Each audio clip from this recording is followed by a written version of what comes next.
Sauerteig selber ansetzen, aus Dinkel oder Roggen,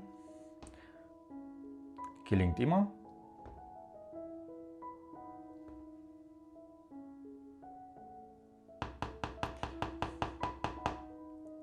Wie das geht, sehen Sie jetzt. Ich setze Sauerteig aus Dinkel-Vollkornmehl an. Das Ganze wird insgesamt 5 Tage dauern. Heute ist der Tag 1. Dafür brauche ich 25 Gramm lauwarmes Wasser. In einer Schüssel, die mindestens 1 Liter Inhalt hat, nehmen, weil ab 3., 4. Tag wird der Sauerteig arbeiten und aufgehen, damit er dann nicht überquillt. 25 Gramm Dinkel-Vollkornmehl.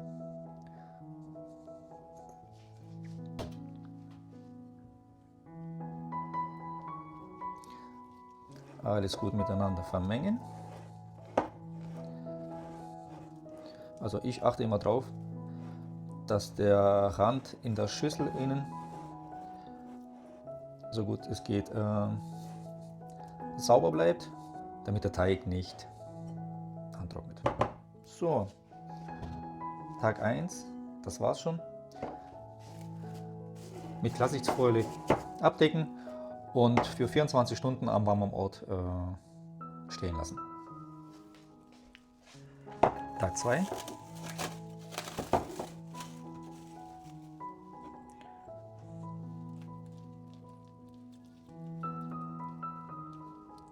$50 Gramm lauwarmes Wasser.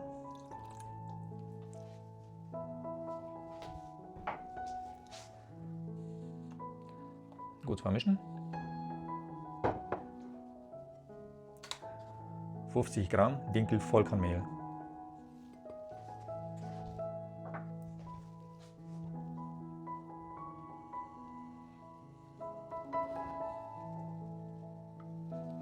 So.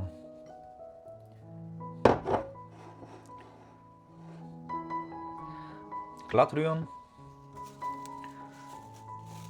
abdecken und für weitere 24 Stunden in der Küche stehen lassen.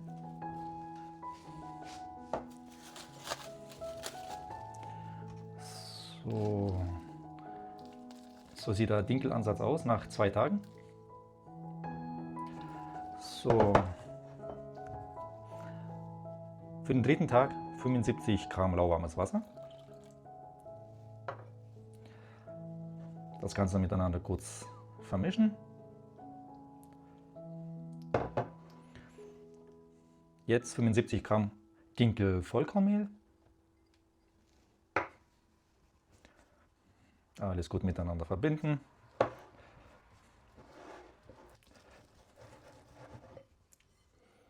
So langsam fängt das Anstellgut an zu riechen.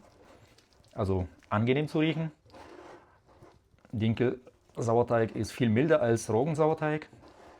Eignet sich auch perfekt für Weizen, Dinkelbrote, Pizza. Man kann es natürlich auch für Roggenbrote nehmen, aber ist halt von der Säure her ziemlich mild. So.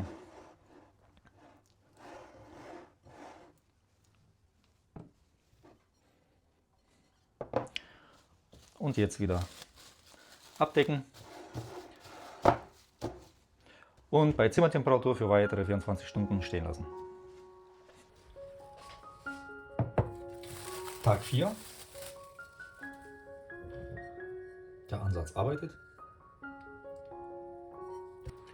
100 Gramm lauwarmes Wasser.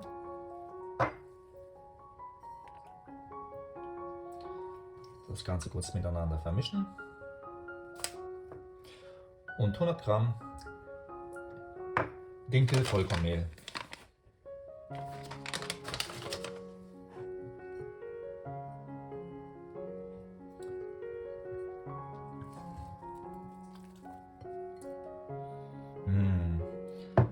Auch der Dinkel-Vollkorn-Ansatz riecht etwas milder als der Roggensauerteig, aber der riecht auch ganz leicht nach einem sauren Apfel.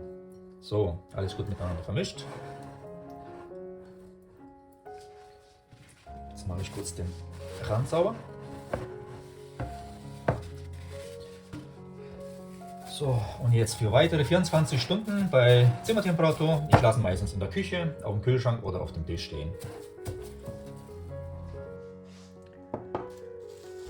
Tag 5. So sieht der Dinkel-Vollkorn-Sauerteig oder der Ansatz vom Sauerteig aus, von Dinkel-Vollkornmehl. Im Vergleich zum Roggensauerteig relativ flüssig. Also am letzten Tag 100 Gramm warmes Wasser,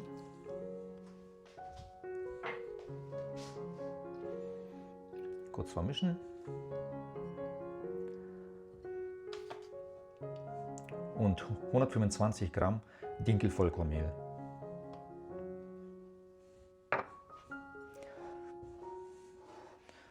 Wie gehabt, alles gut miteinander vermischen.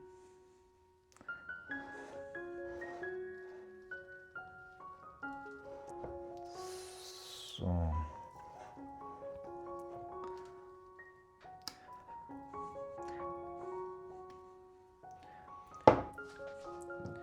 So, jetzt bleibt der Sauerteigansatz weitere 24 Stunden bei Zimmertemperatur zugedeckt stehen.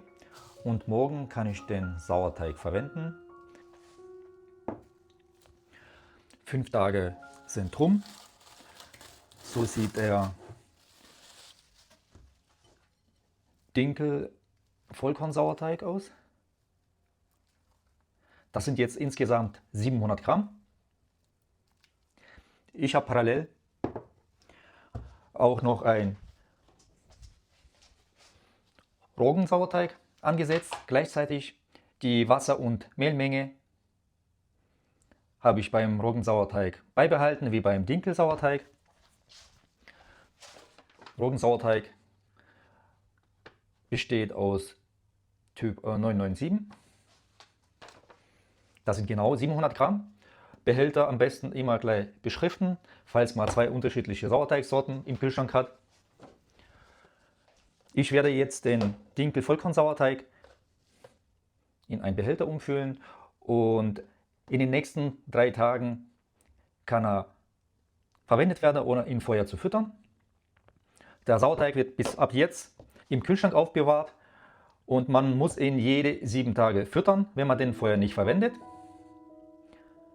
Ich lasse immer 200 Gramm Sauerteig übrig, damit ich ihn immer wieder vor der Zubereitung füttern kann. Und zwar beim Dinkel-Vollkorn-Sauerteig nehme ich 200 Gramm ab, den Rest verwende ich zum Brotbacken und die 200 Gramm füttere ich einen Tag vor der Zubereitung mit 100 Gramm lauwarmem Wasser und 200 Gramm Dinkel-Vollkornmehl und zugedeckt bei Zimmertemperatur stehen lassen. Am nächsten Tag wiege ich wieder 200 Gramm ab und lasse es anschließend gut im Kühlschrank und den Rest verwende ich zum Brotbacken. Und das wird sich immer wieder wiederholen. Beim Roggensauerteig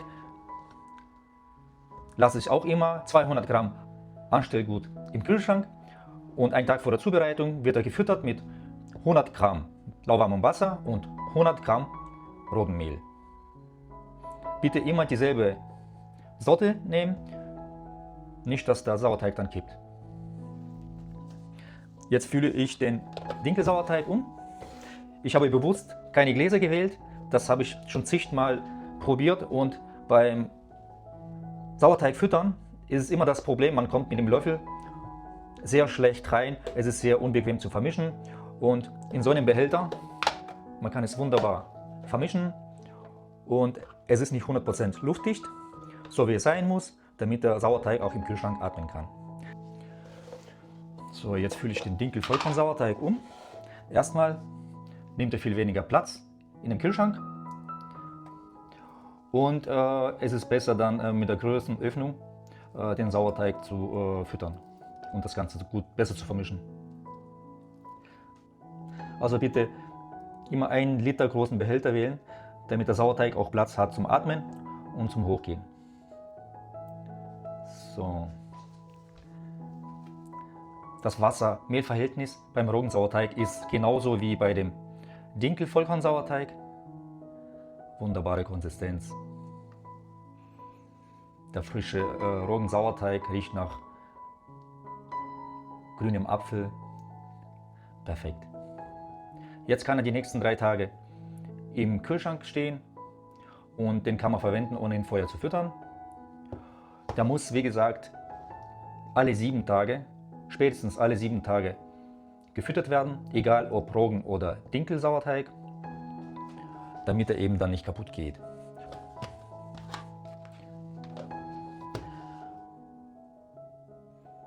Ich setze den Sauerteig immer so an. Das Verhältnis Wasser zu Mehl finde ich perfekt. Und viel Spaß beim Ausprobieren.